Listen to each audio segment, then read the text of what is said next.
کہ ایسے حالات میں اور مصائب میں جو ہے وہ انسان کی آواز بھی اس کا ساتھ نہیں دیتی، خیالات بھی بالکل ساتھ ایسے نہیں دیتے. تو جی یزید یہی سمجھ رہا تھا کہ واقع کربلا کے بعد ان کو شہر بشہر پھرایا جائے، یہ آہ و بکا کریں گے، زاریاں کریں گے، روئیں گے اور خدا سے بھی شکایت کریں گے کہ خدایا ہمارے ساتھ کیا ظلم ہو گیا. اور اللہ کے آگے بھی یہ اس قسم کی یہ جملے کہیں گے تو پھر میں لوگوں کو بتا سکوں گا کہ ان کا خدا کے ساتھ کوئی تعلق نہیں ہے اور یہ لوگ دنیا دار ہیں، اور یہ سارا کچھ یہ جو کہتے ہیں کہ ہم معصوم ہیں اور ہم اللہ کی رضا کے لیے نکلے ہوئے ہیں، تو یہ دیکھ لو ان کے حال، ان کے بچوں کا اور ان کی عورتوں کے کیا اس وقت جملے نکل رہے ہیں.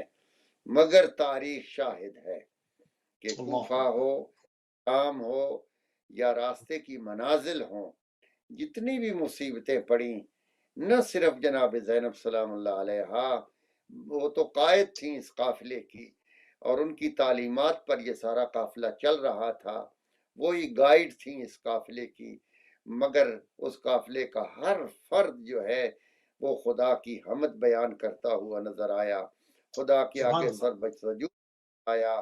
رضن ذرا بقضائه وتسلیما تسلیم لامرہ.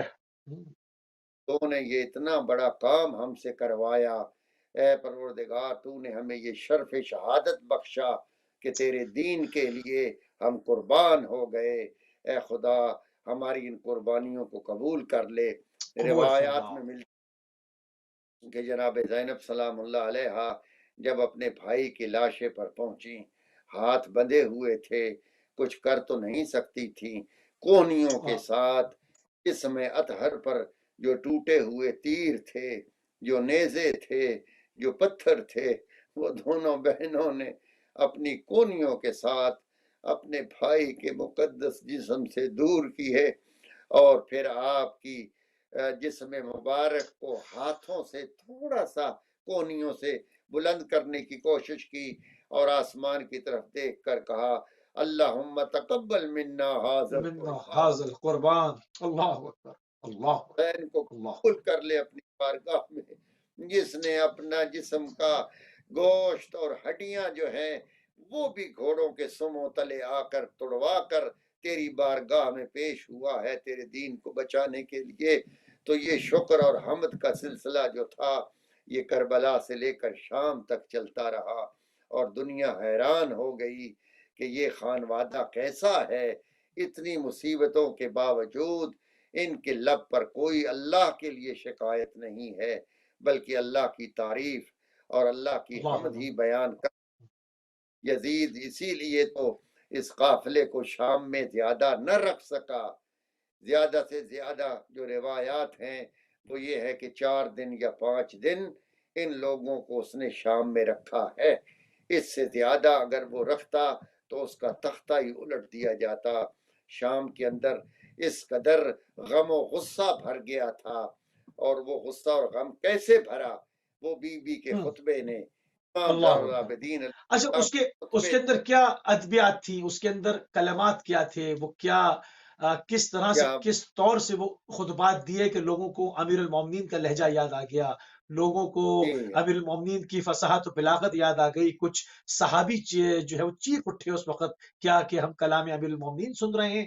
وہ کیا تمام واقعات ہوئے اس میں سے اگر کچھ تھوڑی تھوڑی چیزیں تبرکن ہدیہ فرما دیں قبلہ. میں یہی عرض کر رہا تھا کہ ان کی وجہ سے یزید مجبور ہو گیا اور اسے احساس ہوا کہ میں نے بہت بڑی غلطی کی ہے. کربلا کے واقعے کے بعد میں نے ان کو مدینہ بھیج دینا تھا. یہ مجھ سے بہت بڑا ظلم ہو گیا کہ میں نے اپنے آپ کو برباد کر دیا، لوگوں کو اپنا مخالف کر دیا. جناب سیدہ سلام اللہ علیہ نے سلام سب اللہ سے پہلے وسلم.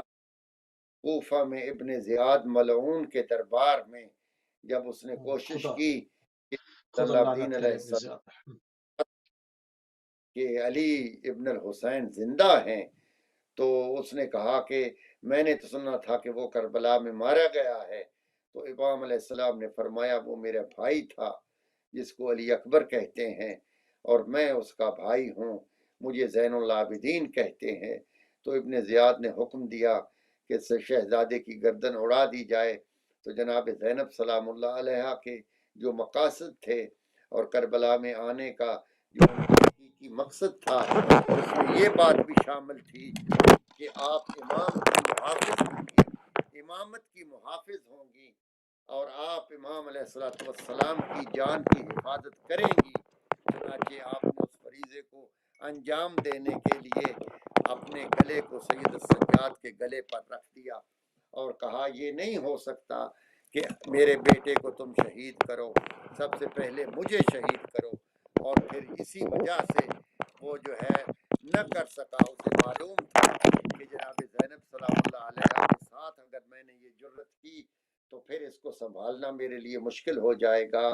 تو جناب زینب سلام اللہ علیہ شریکت الحسین جو ہیں اور آپ کے ساتھ جو ان کا آنا ہے، اس میں سے ایک مقصد یہ بھی تھا، اسی لیے یعنی اس شام میں جو غریباں یعنی اس میں جو ہمیں شام آپ کی شجاعت کا درس ملتا ہے، جو شجاعت کا درس ملتا ہے، جو استقامت کا درس ملتا ہے، جو مقاومت کا درس ملتا ہے، اس سے جو اس وقت ہمارے نوجوان ہیں، ہماری بہنیں ہیں، ہماری زینبیات ہیں، ان کے لیے اس کے اندر کیا چیزیں جو ہے وہ بطور ہدیہ آپ بیان فرمائیں گے اس زمانے کے حساب سے؟ کیونکہ بعض جگہوں پہ قیام ہو رہے ہیں، بعض جگہوں پہ مستضعفین پہ ظلم کے پہاڑ توڑے جا رہے ہیں، تو شہزادی کی وہ ذات ہے کہ انہوں نے اس وقت کے سب سے بڑے امپائر کو جو ہے وہ پیچھے ڈھکیلنے پر مجبور کر دیا اور اس کے اصل مکروہ و منحوس چہرے کو دنیا کے سامنے عیاں کر دیا۔ تو وہ چند نکات ہماری بہنوں کے لیے، ہماری یوتھ کے لیے بیان فرمائیں قبلہ۔ یہ عرض میں یہ کر رہا ہوں کہ یہ دیکھیے کہ واقع کربلا سے جو ہمیں درس ملتے ہیں، ان میں سے جو سب سے بڑا درس ہے وہ امام علیہ السلام حجت خدا کی اطاعت کا درس ہے۔ بے شک یعنی امام علیہ السلام کے سامنے کسی کی مجال نہیں ہے۔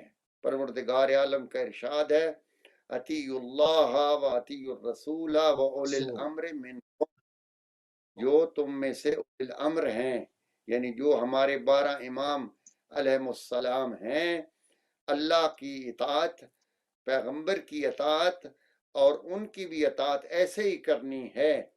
تو کربلا میں جو سب سے بڑا درس ملتا ہے وہ اطاعت امام کا درس ملتا ہے۔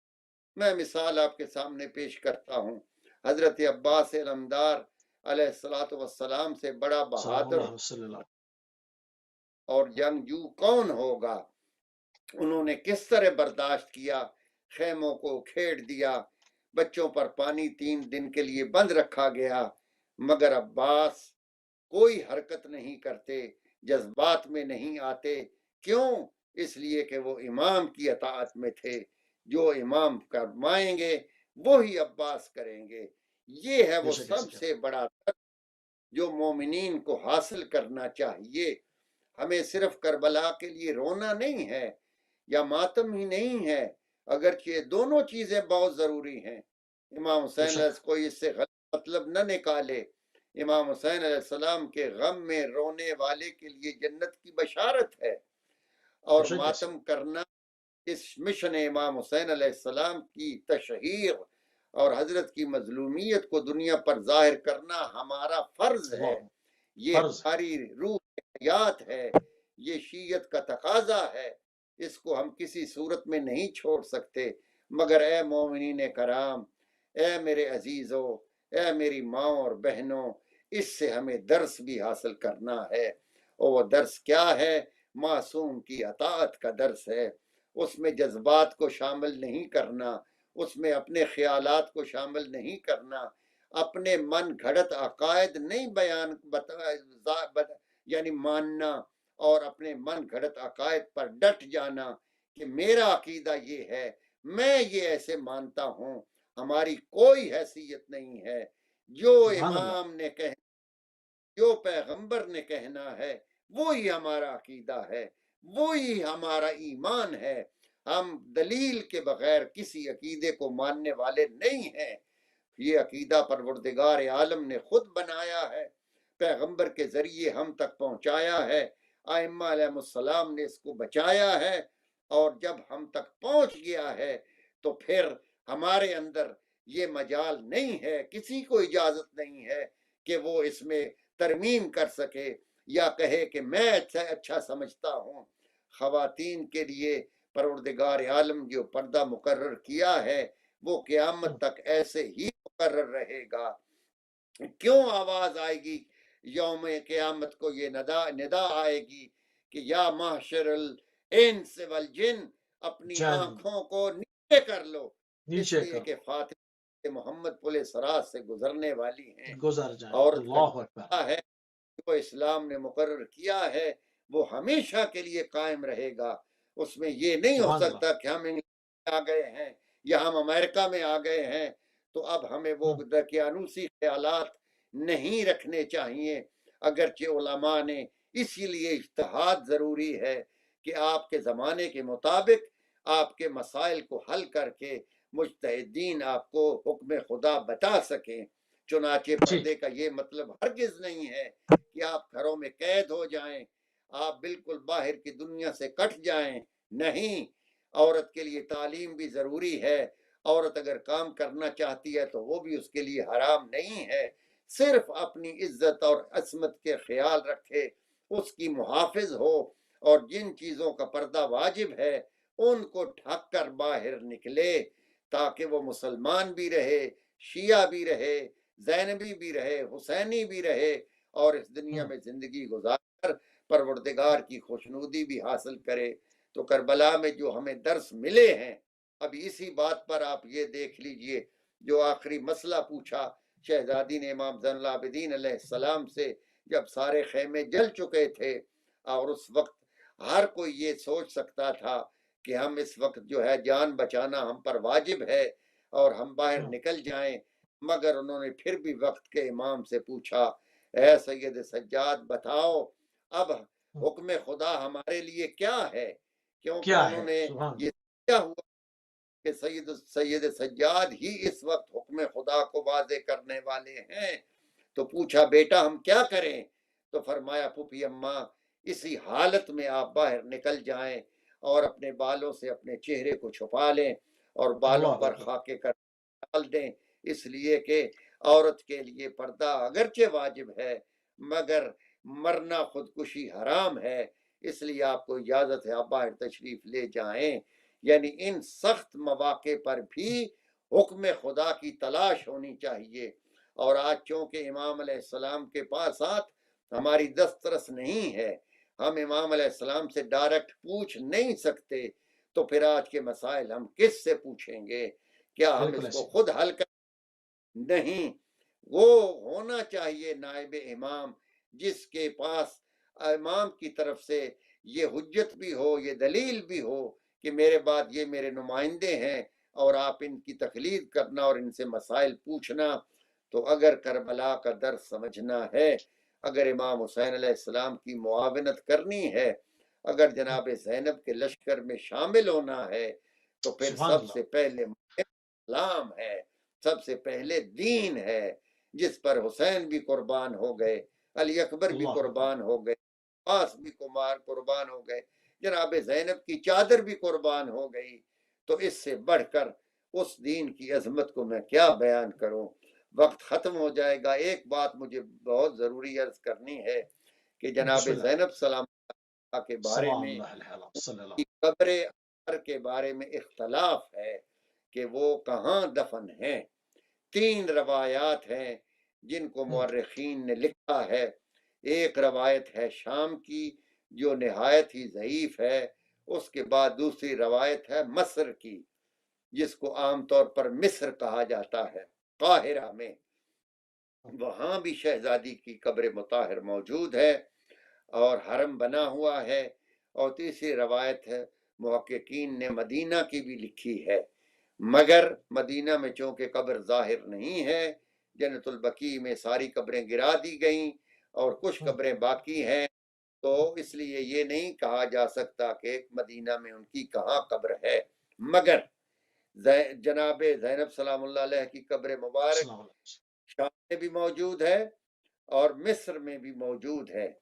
اب یہ بھی اختلاف ہے کہ زینب 2 ہیں، چھوٹی بیوی جو ام کلثوم ہے وہ بھی زینب ہے، تو ہو سکتا ہے ایک بہن شام میں ہو اور ایک اور ایک بہن مصر میں، مصر میں ہو، مصر میں، تو چنانچہ بالکل ایسے ہی ہے، بس یہ ہے۔ کیونکہ دونوں جگہ سے کرامتیں بھی ظاہر ہوتی ہیں، دونوں جگہ سے۔ جی ہاں، ہوں، مومنین جو ہیں وہ اگر شام جاتے ہیں تو وہاں بھی جائیں، اور مصر بھی جانا چاہیے، وہاں بھی جو بالکل صحیح، مزار ہے اس میں بھی بی بی کی زیارت ہمیں کرنی چاہیے۔ بالکل قبلہ بس ہمارے پاس 2-3 منٹ اور ہیں، پھر پروگرام کو اس کے جو ہے وہ ایک اختتامی مراحل کی طرف لے کر آگے بڑھیں گے۔ جس طرح سے ابھی آپ نے بیان فرمایا، بہت تیزی کے ساتھ گزروں گا کہ امامت کا دفاع کیا، اور وہ کلام جو کہ امام زین العابدین علیہ السلام سے کربلا کے حوالے سے ہے، بڑا مشہور و معروف ہے، کہ اس میں آپ نے فرمایا کہ کربلا آنے والے وقتوں میں مرجع خلائق بن جائے گی، اور کوئی دنیا کے ظالم و جابر جتنے بادشاہ آتے ہیں وہ جو کچھ بھی کریں، خدا اس نور کو اور جو ہے وہ پھیلائے گا اور بھڑکائے گا۔ آج اس وقت ہم اس کا عملی مظاہرہ دیکھ رہے ہیں۔ جو آپ نے ایک اور مارکو تلارا کام کیا کہ امامت کے دفاع کے ساتھ اس مشن کو پوری دنیا میں اس کا احیاء کرنے کے لیے جو تحریک آزاداری کو آپ نے قائم کیا، اس کے اوپر کچھ 1-2 منٹ قبلہ اگر آپ گفتگو فرما دیں، تاکہ وہ ظہور تک دین اسلام کا اور اصل حسینیت کا بیمہ کر دیا، اس کے اوپر تھوڑی سی بات ہو جائے۔ 2 منٹ ہے ہمارے پاس۔ علی رضا علیہ السلام کے خادم تھے خواجہ عباس سلط، اب اصل وہ 8 محرم کو مولا کی خدمت میں حاضر ہوئے تو دیکھا کہ امام علی رضا علیہ السلام دھاڑے مار مار کر رو رہے ہیں، تو خواجہ عباس سلط نے کہا مولا میں آپ پر قربان جاؤں، کیا ہوا ہے؟ کوئی مدینہ سے ایسی خبر آئی ہے؟ آپ نے فرمایا نہیں خواجہ، تمہیں یاد نہیں ہے آج 8 محرم ہے، اور میرے جد کربلا میں چاروں طرف سے فوجوں میں گھر گئے ہیں، اور میں اپنے جد کی غربت کو یاد کر کے رو رہا ہوں۔ خواجہ عباس سلط نے کہا مولا اتنا عرصہ گزر گیا ہے، آپ کب تک روئیں گے؟ آپ نے فرمایا ہم ہمیشہ روتے رہیں گے، اور آنے والے مومنین بھی روتے رہیں گے اور عزاداری کرتے رہیں گے، اس لیے کہ لوگوں نے پہلے غدیر کو بھلا دیا ہے جس کا بڑا نقصان ہوا ہے، ہم اب کربلا کو بھولنے نہیں دیں گے، بھولنے اللہ نہیں اکبر، دیں گے۔ تو یہی ہمارا مشن ہے، ہم کربلا کو بھولنے نہیں دیں گے، اس کے لیے ہمیں مجالس کرنی پڑیں، ہمیں جلوس نکالنے پڑیں، ماتم کرنے پڑیں، ہم ہر طریقے سے اس واقعے کو زندہ رکھنا ہمارا فرض اولی ہے، تاکہ دنیا بھولنے نہ پائے۔ اور خدا شاہد ہے کہ اگر یہ جلوس نہ ہوتے، اگر یہ ماتم نہ ہوتے، بے شک، کروانا تو اللہ نے ہے، مگر ہوں، ذریعہ ہمیں خدا نے بنا دیا الحمدللہ، کہ جس کی وجہ سے آج دنیا کا کوئی شخص انکار نہیں کر سکتا کہ کربلا میں یہ کام نہیں ہوا ہے، اور اس کا سبب یہی ہماری عزاداری ہے، یہ سبحان ہمارے اللہ، اوپر واجب۔ مگر آخری جملہ، ہمیں ہوں، یہ چاہیے اس عزاداری کو تماشا نہ بنائیں، اس عزاداری میں ایسی حرکتیں نہ کریں کہ جس سے ہوں، مشن امام حسین علیہ السلام کو پر نقصان حرف آئے، پہنچے، بالکل عزاداری صحیح، کو عزاداری کریں جس سے امام اللہ، حسین علیہ السلام کے مشن کو تقویت پہنچے۔ سبحان اللہ قبلہ، بہت شکر گزار ہیں اور انتہائی مشکور ہیں اور ممنون ہیں کہ آپ نے اپنا قیمتی ٹائم اہل بیت ٹی وی کو دیا، اور ایک عظیم مقصد کی جانب ہمارے مشن کو عالمگیر کرنے میں اپنا کردار ادا کیا۔ ہم انتہائی ممنون ہیں آپ کے۔ شکریہ، جزاک سلامت رہے۔ السلام، جزاک السلام۔ جی ناظرین، آپ سماعت فرما رہے تھے علامہ سید مصدق حیدر تقوی صاحب کو مانچسٹر سے، اور ہمارا پروگرام جشن جناب زینب کبریٰ سلام اللہ علیہ آپ کی سیرت کے گرد جو ہے اس کے اوپر گفتگو ہوئی مختلف جہتوں کے ساتھ، اور بہت ہی خوبصورت شعر کسی فارسی شاعر کا، اس کے اوپر پروگرام کو اختتام کروں گا۔ کیا اس نے فرمایا کہ کربلا کربلا می موند کر زینب نبود، اور یہ ایک ایسی حقیقت ہے جس کا انکار نہیں۔ جناب زینب کبریٰ سلام اللہ علیہ اگر امام حسین علیہ السلام کے ساتھ کربلا نہ جاتی تو اس وقت پوری دنیا کے اندر جو مشن حسینی ہے، جہاں پوری دنیا حسین حسین کی فلک شگاف صداؤں سے گونج رہی ہے، وہ اس وقت نہ گونج رہی ہوتی۔ تو ہم اپنے ایک وقت میں رہتے ہوئے خراج عقیدت پیش کر رہے تھے، اور اپنی تھوڑی سی ایک ضعیف سی سعی تھی ہماری کہ ہم شہزادی کے جو مورخین نے لکھا، جو محدثین نے قلم بند کیا، اس طرف ایک معمولی سی نگاہ کریں اور کچھ تھوڑا سا ذکر کر کے اپنے بھی ثواب میں اور آپ کے بھی ثواب میں اضافہ کر